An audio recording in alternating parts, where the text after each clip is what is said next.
Hello student, this is Pankaj Dhiman, faculty member of SBS Law College Shri Ganganagar.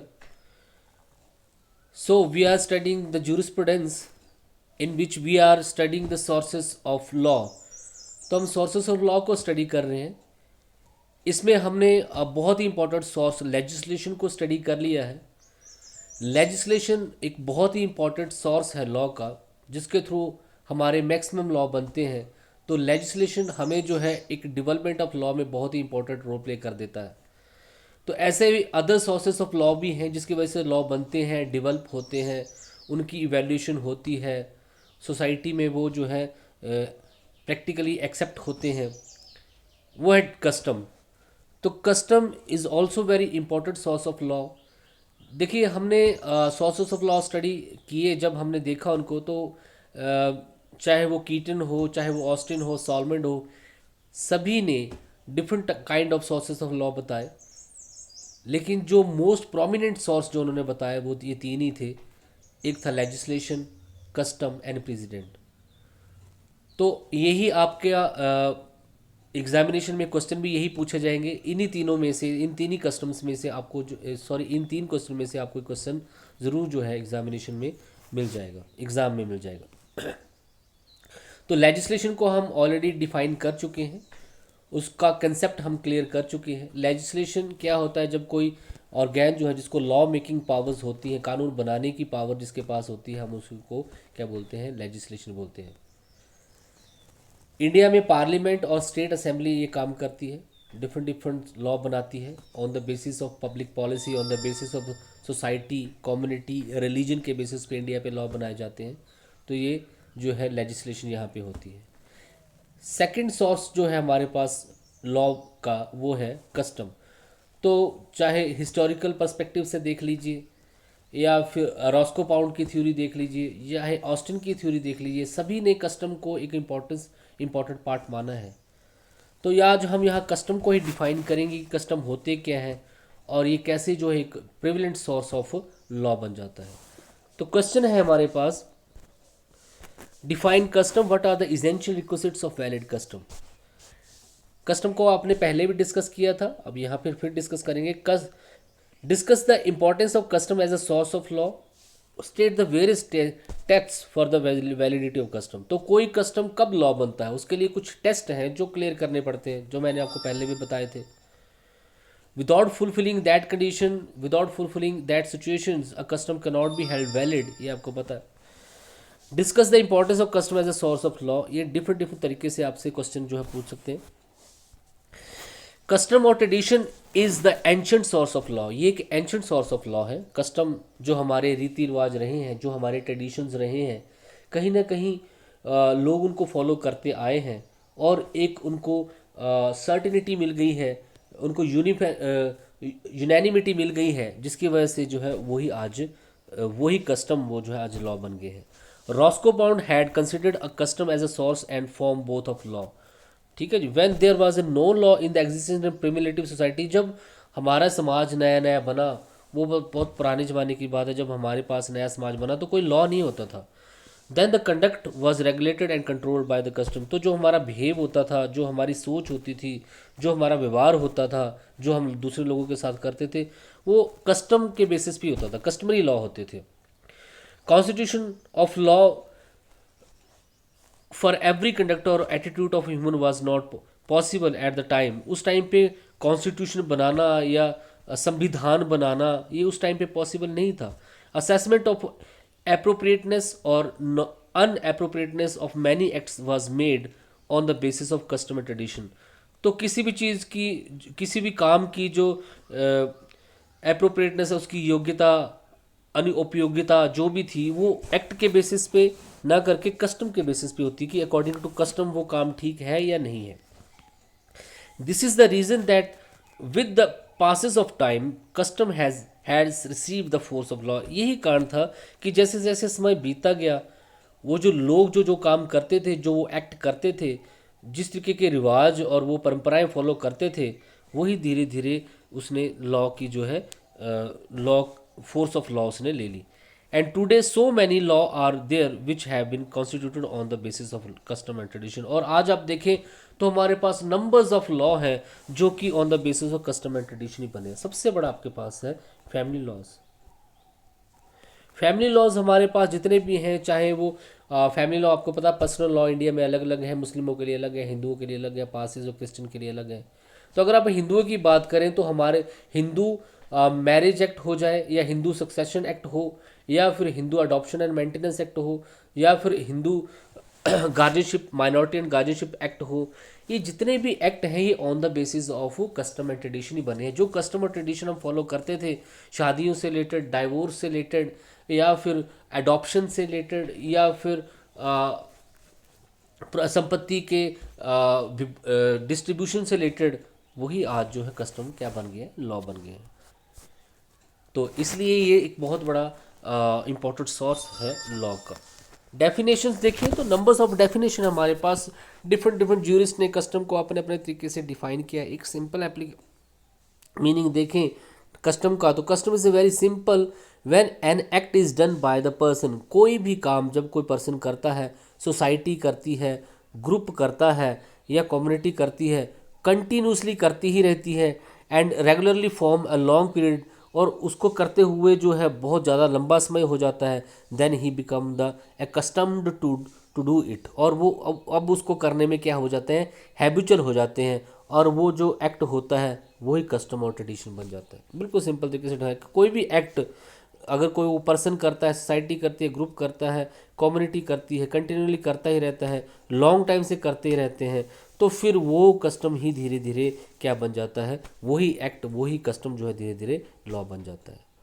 Such custom और tradition get recognization in the society. और ये जो custom होता है, ये रिवाज जो परंपराएं जो होती हैं, सोसाइटी से इनको रिकॉग्नाइजेशन, लोग सभी इनको एज ए एक्ट करते हैं, तो सोसाइटी की लोगों की जो है रिकॉग्नाइजेशन जो है इनको मिल जाती है। The society expect always that the act. और सोसाइटी हमेशा यही चाहती है कि कोई भी काम जो है, जो कोई भी काम हो तो इस कस्टम ट्रेडिशन के अकॉर्डिंग हो। जैसे हिंदुओं की सोसाइटी जो है वो यही चाहती है कि शादियों में 5 फेरे हों, 7 फेरे हों सॉरी, या फिर वहाँ पे कुछ सेरेमनी, सप्तपदी, कन्यादान वगैरह हो, फूलों की मालाएं पहनाई जाएं, या फिर डाइवोर्स में जो है एक ही शादी जो है होनी चाहिए, 2 शादियाँ नहीं हो सकती हिंदुओं की, या फिर एज को ध्यान में रखना है, या फिर शादी के टाइम पे कंसेंट हो, वो पागल नहीं होने चाहिए। दिवाली प्रॉपर्टी जो है हमेशा पहले मेल ओरिएंटेड ही होनी चाहिए, फीमेल को बाद में मौका मिलना चाहिए। ये जो परंपराएं हैं वही जो वो चाहते हैं कि इसी तरीके से जो है सोसाइटी आगे बढ़े और कानून बने। Thus we can say the uniformity of human conduct in similar condition is a custom। तो यूनिफॉर्मिटी ऑफ द किसी भी मानव का जो व्यवहार है उसमें जब एक मत आ जाता है तो वही धीरे धीरे क्या बन जाता है, कस्टम। अगर डेफिनेशंस देखें तो सालमेंट जो है डिफाइन करता है कस्टम को, बोलता है custom is the embodiment of those principle of justice and public unity. Custom क्या है, ऐसे प्रिंसिपल की स्थापना है जो न्याय और पब्लिक यूटिलिटी के बेसिस पे हो। ऑस्टिन डिफाइन करता है custom is a rule of conduct which the govern observe spontaneously. Custom क्या है, ऐसे रूल ऑफ कंडक्ट है, ऐसे व्यवहार के जो रूल हैं वो ऐसे हैं जो कि आप हैबिचुअली स्पॉन्टेनियसली ही उनको ऑब्जर्व करते हैं, and not in presence of law, जिनके पीछे कानून की बाध्यता नहीं होती है, आप स्पॉन्टेनियसली ही उनको यूज़ करते हैं, सर्व इच्छा से, अपनी इच्छा से उनको यूज़ करते हैं। वो ऐसे लॉ नहीं होते हैं जिसको किसी पॉलिटिकल सुपीरियर ने बनाया होता है या राजा ने बनाया होता है। ऑस्टिन की डेफिनेशन में आपने यही देखा कि वो हमेशा उसी को कानून मानता है जो कि राजा ने दिया है। तो यहाँ पे डेफिनेशन भी उसकी इसी बेसिस पे है कि कस्टम ऐसे रूल ऑफ कंडक्ट है जो कि आप ऑब्जर्व करते हैं स्पॉन्टेनियसली, ना कि ऐसे हैं जो कि लॉ की बाध्यता नहीं है, जो कि पॉलिटिकल सुपीरियर ने, वहाँ के राजा ने, या राजनीतिक सर्वोच्च राजनीतिक वहाँ पे है जो उसने बनाए हैं। तो ये 2 डेफिनेशन आप देख सकते हैं। इसके अलावा और भी हैं, एलन है आपके पास, कार्टर भी है आपके पास। तो Allen, custom is a legal and social phenomena grows partly by force inherent in society, forces of purity of person. देखिए एलन ने बड़ी अच्छी डेफिनेशन दी, उसने बोला custom as a legal and social phenomena, ये एक लीगल और सोशल फिनोमेना है। एक ऐसा काम है जो लीगली और सोशली दोनों होता है। Grows up partly bye forces inherent, कुछ वो अपने तरीके से सोसाइटी में अपने आप ही ग्रो होने लगता है। Forces of purity of reason, और उन कस्टम के पीछे कहीं ना कहीं कोई रीज़न होता है, कोई नेसेसिटी होती है, और या कुछ सुजेशन और लिमिटेशंस भी होती है। तो बिल्कुल सही बोला है, जब भी कोई कस्टम अच्छा वही होता है जो लॉजिकल हो, रीजनेबल हो और according to the need of necessity हो। कार्टर जो है while giving the simplest definition of custom had said the uniformity of act of all person, बहुत ही सिंपल डेफिनेशन, आप इसको भी कोट कर सकते हैं। यूनिफॉर्मिटी ऑफ एक्ट, जब ऑल पर्सन, जब किसी भी एक्ट को सारे लोग जो है एक मत होके करते हैं, सिमिलर कंडीशन में करते हैं, तो वो कस्टम है। हर्बर्ट स्पेंसर की डेफिनेशन भी यहाँ पे आप कोट कर सकते हैं।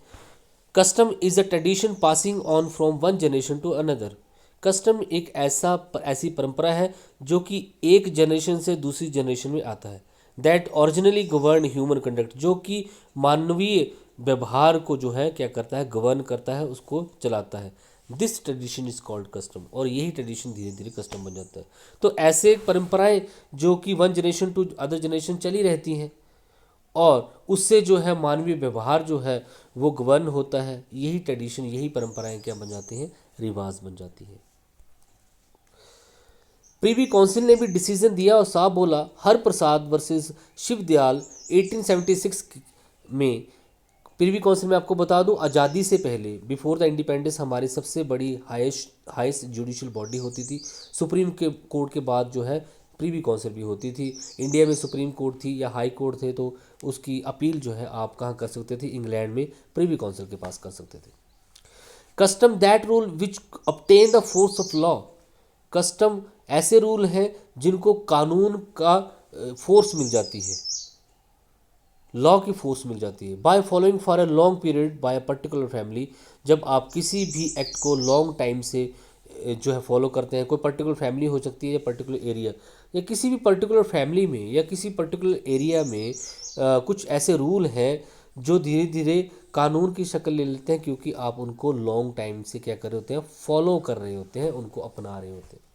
तो ये जो है हर प्रसाद वर्सेस शिवदयाल के केसेस में प्रीवी काउंसिल ने डिफाइन किया कि क्या होता है कस्टम। तो सिंपल भाषा में बोलूँ, ऐसे सारे रूल, ऐसे सारे ट्रेडिशंस जो कि सोसाइटी जो होती है, ऑल पर्सन जो होते हैं, उनको ऑब्जर्व करते हैं, उनको जो है एक्ट करते हैं, उनको यूज़ करते हैं, तो वही जो रूल है, वही ट्रेडिशन जो है धीरे धीरे फोर्स ऑफ लॉ लेते हैं, वही कस्टम बन जाते हैं। अब यहाँ पे बहुत ही इंपॉर्टेंट क्वेश्चन आपके पास आ जाता है कि what is the valid requisites for the custom, custom के लिए वैलिड रिक्विजिट्स क्या है, कब कोई कस्टम जो है एक वैलिड कस्टम बन। कस्टम तो बहुत होते हैं, कस्टम गुड और बैड भी हो सकता है, जैसे सती प्रथा थी, बैड कस्टम था। देवदासी प्रथा थी, बैड कस्टम था। विडो मैरिज नहीं कर सकती थी, बैड कस्टम था। चाइल्ड मैरिज बैड कस्टम था। तो ये सारे कस्टम थे, क्या ये लॉ बने? नहीं, क्योंकि एक कस्टम को लॉ बनने के लिए उसमें कुछ इसेंशियल्स होने चाहिए, कुछ वैलिड रिक्विजिट्स होने चाहिए, तभी वो क्या बनता है, कस्टम बनता है। तो देखते हैं कौन कौन से वैलिड रिक्विजिट्स और इसेंशियल्स चाहिए किसी भी कस्टम को वैलिड करने के लिए, ताकि मैंने आपको पहले बताया, even supreme court of India law के ऊपर कस्टम और ट्रेडिशन को मानता है। अगर कस्टम और ट्रेडिशन है तो सुप्रीम कोर्ट भी उसको कहीं ना कहीं मानेगा, लेकिन हर बार ऐसा नहीं होता, लेकिन सुप्रीम कोर्ट उसको जो है प्रायोरिटी पे रखता है। एंटीक्विटी, तो सबसे पहली कंडीशन क्या है, किसी भी कस्टम अगर कोई भी कस्टम वैलिड होगा या नहीं होगा, तो किस पे डिपेंड करता है, एंटीक्विटी। एंटीक्विटी क्या होता है, एंशिएंट। तो सबसे पहले आपको ये देखना है कि क्या वो ह्यूमन कंडक्ट, क्या वो ट्रेडिशन, क्या वो कस्टम जो है लॉन्ग टाइम पुराने ज़माने का है या नहीं है। और यहाँ पे लिखा, a custom to be recognise as a law must prove to be existence from the time immemorial, मतलब कि वो कस्टम इतना पुराना होना चाहिए कि वो आपकी याददाश्त से भी बाहर है, बुजुर्गों की याददाश्त से भी बाहर है। Time whereof the memory of man runneth not to the contrary, मतलब उस टाइम से होना चाहिए जब मतलब किसी को याद भी ना हो। Meaning thereby that the merely habitual use for the custom is not adequate. तो यहाँ पे ये क्लियर बात होती है कि आप थोड़े टाइम से किसी चीज़ हैबिचुअल यूज, थोड़े टाइम से उसको यूज़ करें कस्टम हो जाए, नहीं। Essential is to be to antiquity to that. सबसे बड़ी आवश्यकता क्या है कि वो एंटिक्विटी होनी चाहिए, उसमें वो प्राचीन होना चाहिए, एंशियंट होना चाहिए। Use of it for the longer period is adequate. अगर आप किसी भी कंडक्ट, किसी भी एक्ट को, किसी ट्रेडिशन को बड़े लॉन्ग टाइम से फॉलो कर रहे हैं तो वो क्या बन जाता है, धीरे धीरे कस्टम हो जाता है। तो कोई यहाँ पे टाइम फिक्स नहीं है, टाइम इमेमोरियल जो आपको बता दिया, ऐसा टाइम जो कि आपको भी रिमेंबर ना हो कि कब से हमारी पीढ़ियों तक को ना पता हो कि वो कस्टम कब से यूज़ हो रहा है। तो ये पहली एक टेस्ट है जो कि पास करना है किसी भी कस्टम को वैलिड करने के लिए। सेकंड आपके पास continuance. The second essentials of a custom is that it must have practised continuously. तो जो भी कस्टम हम फॉलो करते आए हैं वो लॉ तभी बनेगा जब वो कंटिन्यूसली प्रैक्टिस हो रहा है, वो प्रथा जो है लगातार यूज़ हो रही है, हम उसको जो है यूज़ कर रहे हैं, हम उसको चला रहे हैं। इंटरप्शन कोई नहीं होनी चाहिए, कोई टाइम ऐसा बीच में ना आया हो जब उस पर कोई डिस्प्यूट क्रिएट किया हो गया।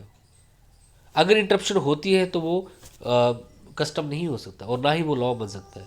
ब्लैकस्टोन ने भी बोला है, has to set the discontinuance of the right for howsoever smaller time that ends the custom.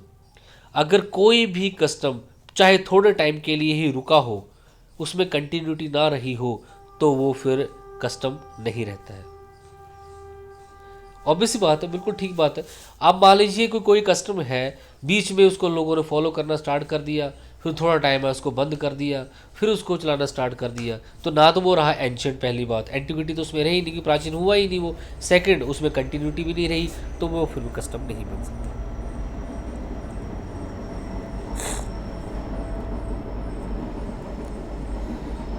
आगे आपके पास सर्टेनिटी, निश्चितता, निश्चित होना चाहिए, क्लियर होना चाहिए, अनसर्टन नहीं होना चाहिए कि वो कस्टम था या नहीं था, कभी हुआ करता था, ये सारी बातें नहीं चलेंगी।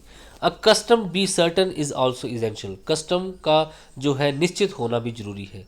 इन the case of Brad Went versus Willix 1942 way behind, it has been said by the Chief Justice Wills that the certainty is an essential condition of custom। तो इसमें जस्टिस विल्स ने कहा था कि जो सर्टिनिटी है एक बहुत ही इंपॉर्टेंट कंडीशन है कस्टम को वैलिड करने की। If any custom is not certain then it can not be said immemorial. अगर कोई कस्टम जो है वो सर्टन नहीं है तो हम उसको ये नहीं बोल सकते कि वो इम मेमोरियल है, याददाश्त बाहर है। In the case of Wilson versus Wills, also it has been said that the custom, whatsoever it may be old, it should not be uncertain। एक वो ओल्ड तो होना ही चाहिए, साथ में वो अनसर्टन भी नहीं होना चाहिए, सर्टन होना चाहिए।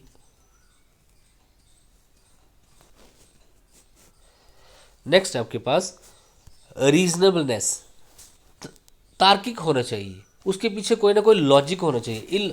कोई लॉजिक ना हो तो वो जो कस्टम है वो वैलिड नहीं माना जाएगा। हमारे यहाँ पे ऐसे बड़े सारे कस्टम थे जिनके पीछे कोई तर्क नहीं था, तो वो क्या कस्टम बने? नहीं। तो कस्टम वही लॉ बनेगा जो लॉजिकल होंगे, रीजनेबल होंगे। जैसे कि सती प्रथा, क्या लॉजिक था कि एक वाइफ को उसके अगर हस्बैंड की डेथ हो जाती तो उसके साथ जला देना? ये कोई लॉजिक नहीं था, तो इसको ख़त्म किया गया। क्या लॉजिक था कि एक विडो अगर वो अपनी यंग एज में ही विडो हो जाती है लड़की, तो वो फिर ज़िंदगी भर शादी नहीं कर सकती? क्या उसको राइट नहीं है? तो ऐसा कस्टम भी ख़त्म किया गया। तो बहुत इंपॉर्टेंट है कि कोई भी कस्टम तभी वैलिड होगा, तभी वो लॉ बनेगा जब उसके पीछे रीजनेबलनेस है, तर्क है, लॉजिक है, उसके पीछे कोई ना कोई कारण है। A custom must be reasonable. If a custom is in consonance with the general logic then it will be called reasonable. अगर कोई भी कस्टम तभी लॉ बनता है जब उसके पीछे कोई लॉजिक होता है, रीजनेबल होता है। Reasonableness means a general observance of a custom should lead to the presumption that it should be rational basis and it is used for the convenient। तो रीज़न का मतलब ये रीजनल यहाँ पे यही है कि आप जिस कस्टम को फॉलो कर रहे हैं वो रैशनल बेसिस पे हो और उसका कोई ना कोई यूज़ हो और वो कन्वीनियंट हो लोगों के लिए, उसका कोई ना कोई फ़ायदा जो है सोसाइटी को मिल रहा हो। Produce brokers company versus Olympia oil and cake company 1916 का case. It was said that the custom should be impartial and proper and it should be such that people with reasonable honest and without bias mind shall accept it. अगर कोई भी custom जो है कानून बनता है तो लोग उसको बिना किसी अच्छे रीज़न से, ऑनेस्टी से, विदाउट एनी पक्षपात के उसको सभी मिलके एक्सेप्ट करें तो वो कस्टम बनता है. आगे आपके पास कस्टम जो है कब रीजनेबल माना जाएगा. तो the determination of reasonable shall be according to the time. Custom जो है वो वैलिड है या नहीं है वो किस बेसिस पे माना जाएगा, कुछ रीजनेबलनेस होनी चाहिए. तो रीजनेबिलिटी क्या हो सकती है. The custom among Hindu community devoid girl from the inheritance. हिंदुओं में कस्टम था कि लड़की प्रॉपर्टी जो फादर साहब की प्रॉपर्टी उसमें संपत्ति में हिस्सा नहीं लेगी, एक अनरीजनेबल था. Right of a particular caste to use his worship a temple was not considered. कोई पर्टिकुलर कास्ट जो है मंदिर में पूजा नहीं कर सकती, बैड कस्टम था. A sacrifice of law. मुस्लिमों में जो सेक्रीफाइस की प्रथा थी, जो वहाँ पे बलिदान जो दिया जाता था वो बैड कस्टम था, रीजनेबल नहीं था. कंसिस्टेंसी बहुत इंपॉर्टेंट. कानून जो भी है, जो भी कस्टम है वो कंसिस्टेंट होना चाहिए. अगर वो कंसिस्टेंट नहीं है तो सामंजस्य नहीं है उसमें हमारे लॉ के साथ, हमारे पार्लियामेंट और स्टेट असेंबली ने जो लॉ बनाए हैं उनके अकॉर्डिंग नहीं है, तो कोई भी कस्टम अगेंस्ट द पार्लियामेंट के लॉ या फिर स्टेट लॉ के अगेंस्ट नहीं हो सकता है. अगर ऐसा होता है तो वो ये माना जाएगा कि वो इनकंसिस्टेंट है, कंसिस्टेंट नहीं है. जैसे बड़े सारे कस्टम हमारे यहाँ पे जो लॉ ने गलत, कानून ने गलत माने, जैसे practice of Sati, child marriage गलत माना, प्रैक्टिस ऑफ डॉरी गलत माना, इन्फेंटिसाइड बच्चों को पेट में मार देना, स्लेवरी, दास्ता, प्रैक्टिस ऑफ देवदासी, ये सारे ऐसे कस्टम थे जो कि कंसिस्टेंट नहीं थे हमारे पार्लियामेंट के द्वारा बनाए हुए लॉ के साथ या एक्ट के साथ. नेक्स्ट आपके पास पीसफुल एंड राइटफुल एंजॉय. बहुत इंपॉर्टेंट है कि जो कस्टम आप फॉलो करते हैं वो आपने पीसफुली, शांतिप्रिय तरीके से और एज ए राइट आपने उसको एक्सेप्ट किया हो. That it has been enjoying peacefully and that it has been enjoy as a right, तो अब वो कस्टम बन सकता है. Obligatory force. जो कस्टम आप फॉलो कर रहे हैं उसके पीछे कहीं ना कहीं ऑब्लिगेटरी फोर्स है, लोग उसको जो है मानने के लिए ऑब्लिज्ड हों. और ये जरूरी नहीं है कि वो किसी का ऑर्डर है. कस्टम जो है ऑर्डर नहीं हो सकता. कस्टम एक ऐसा कंडक्ट है जो सभी लोग करते हैं और वो इसलिए कर रहे हैं क्योंकि वो ऑब्लिज, उनको लगता है कि हमें ये मानना चाहिए. Such custom should be followed by all and follow और should not to follow should not be based on the will. और उसको मानना नहीं मानना उनकी इच्छा पर निर्भर नहीं करता, वो उसको मानते हैं. तो ऑब्लिगेटरी फोर्स वहाँ पे होनी चाहिए. देवनारायण वर्सेस मुथु के केसेस में ये बोला गया कि ऑब्लिगेटरी उसमें होनी चाहिए.